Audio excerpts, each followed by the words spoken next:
और हम ये सब करना चाहते हैं तुम सब। मैंने कहा भाई जब पूछा लो पत्रकार विज्ञान बनाया आपका क्या उद्देश्य है? हमारा भाई हमारा उद्देश्य तो कैसे समझने के पहले तुम्हारा संदेश सुनिए, फिर अपने लिए निजी आदेश मानो, उद्देश्य निकल आएगा। ऐसे उद्देश्य बताने से नहीं होता। वैसे हमारा उद्देश्य तो स्वच्छ समाज का निर्माण, एक सच्चे अच्छे शाकाहारी चरित्रवान लोग तैयार हो गए, देश का काम हो गया। और आपकी ड्यूटी कम हो, अगर ये शराब बंद हो जाए तो आधी ड्यूटी आप कर, इतना चोरी चमारी दुर्घटनाएं सब उसको बंद नहीं करेंगे, प्रशासन को दोषी बनाएंगे, और ड्यूटी नहीं देता, वो ये नहीं किया उसने ये नहीं किया। अरे भाई तुमने ऐसी चीज का चलन क्यों किसी का नंबर है? क्या हमारे धार्मिक देश में इसकी जरूरत है? क्या बगैर इसके हमारा काम रुक सकता है? अभी लॉकडाउन आपका लगा, सबसे पहले शराब ठेके खोल दिए, दुकान नहीं खोली, व्यापार नहीं खोला, सड़क यातायात नहीं खोला, वो खोल वहाँ इतनी भीड़ है, 2-2 किलोमीटर की लाइन लगी, वहाँ कोरोना नहीं है। हम धार्मिक काम करें, इसमें कोरोना बताते हैं। ज़्यादा भाई इकट्ठा मत करना, ज़्यादा आदमी इकट्ठा मत करना। हमें ज़्यादा आदमी हमारे नैमिष में 1000 2000 तो रोज आते जाते, वहाँ कोई बीमारी नहीं। क्यों नहीं बीमारी? बल्कि पंडा संघ ने शिकायत की डीएम से कि हमारा मंदिर बंद हो गया, वही हमारी रोजी रोटी थी, जय गुरुदेव आश्रम क्यों नहीं बंद है? डीएम ने कहा वहाँ की बात मत कर, उनके यहाँ कोई शराबी कोई नहीं जाता, तुम्हारे यहाँ शराबी सब पूजा करने आते, इसलिए बंद। ये नहीं अधिकारी के सब ध्यान दें भाई, इतने बड़े बड़े कार्यक्रम आप तो रहे हो, देखा होगा, हमारे यहाँ कोई अप्रिय समाचार नहीं है। जब लॉकडाउन लगा तब कितने मरीज आए नहीं मिसमें, डीएम ने यही कहा भाई हम कहाँ से भोजन कर रहे हैं, हम तो यहाँ नौकरी करते हैं, इतने आदमी आ गए, भोजन व्यवस्था क्या? तो हमने बहुत पंडा वहाँ रहते हैं, तमाम धर्मशाला खुले, आप उनसे कहिए, अरे कोई नहीं थे, हम तो लेने वाले। आश्रम से हमने भोजन दिया और 1 महीने लगातार बंटवाया अपनी गाड़ी से, और जितने 5-6 गाँव आसपास थे अपने आश्रम की सब्जी उनका मार्केट बंद है, चलो ये काम तो हमने काम किया है, इसीलिए लोग जानते हैं। और जितना कर्मचारी अधिकारी मिलेगा पूरे भारत का, हमने जो सम्मान किया किसी ने नहीं। हमने कहा अगर सब लोग इसी तरह करने लगे तो विवाद किस बात का? बुराई है ही कहाँ?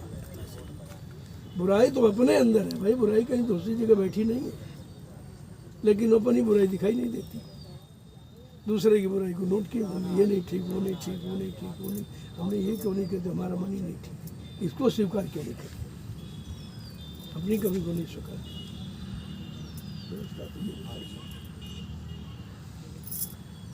परसों आए थे, हमने कहा चलो अच्छा है आप आ गए, वही सबको बुलाइए, हमने सब लोग बुलाइए, सब लोग आए।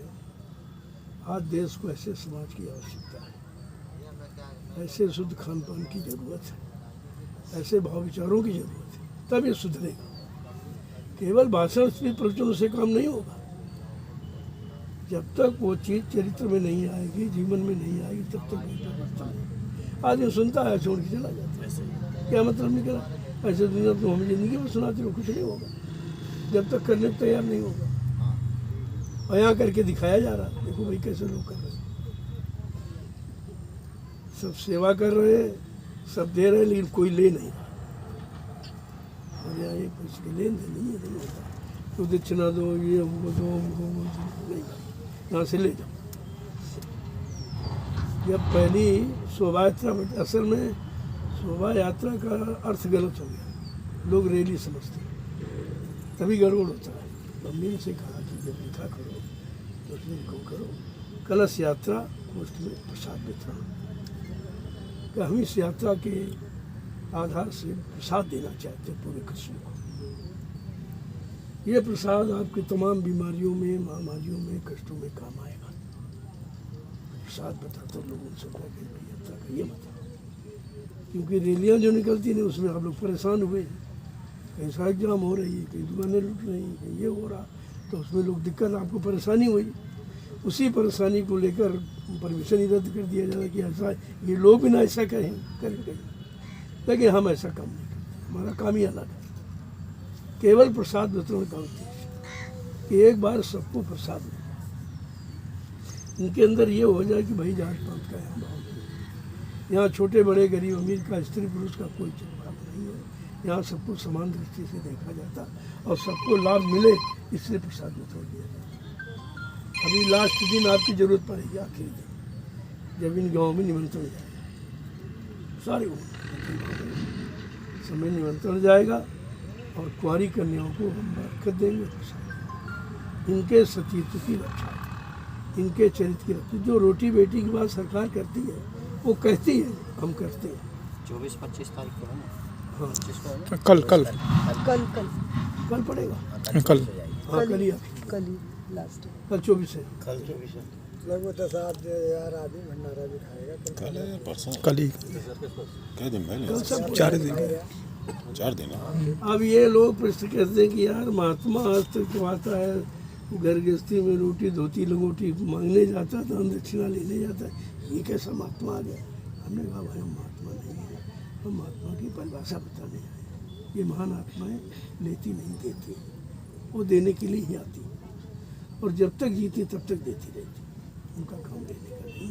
लोगों ने बीच में माहौल बिगाड़ दिया, उस माहौल को ठीक करने में थोड़ा समय लगेगा, लेकिन जब काम शुरू हो गया तो आगे थोड़ा ठीक हो जाएगा। सब लोगों की समझ में आया।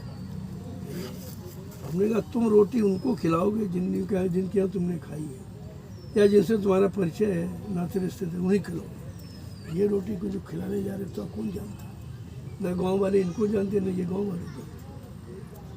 हमने कहा ये रोटी की व्यवस्था होगी आगे कि रोटी सबको मिलेगी और सब बेटियों की रक्षा होगी।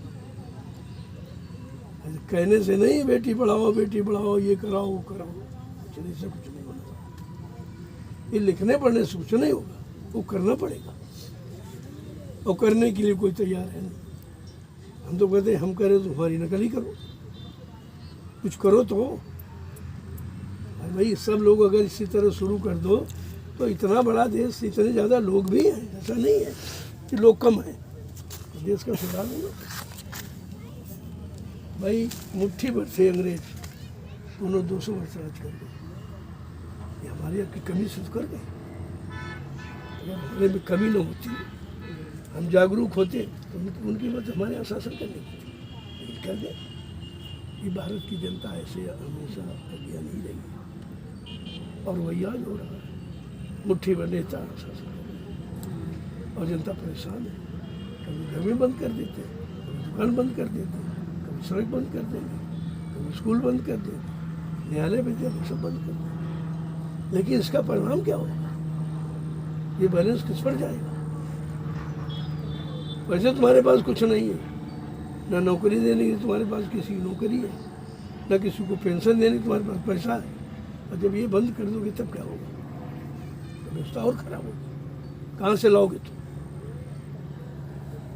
लेकिन उसकी तरफ तो ध्यान ही नहीं, कुर्सी बचे कुर्सी बचे कुर्सी बचे, उसके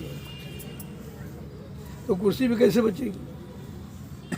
भाई जनता के द्वारा तो बचेगी, तो ये अपने मन से तुम कुर्सी नहीं बचा लो।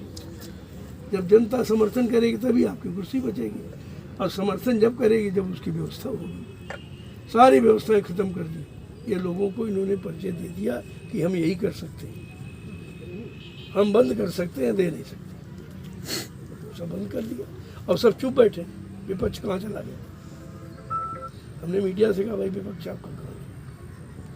विपक्ष किसी लिए बनाया गया था? सही और गलत का परिचय लेने के लिए विपक्ष बनाया गया है। अब कोई बोल ही नहीं रहा, और 2 की ड्यूटी बढ़ी, पुलिस की और डॉक्टर की। इतना परेशान रहे आप लोग लॉकडाउन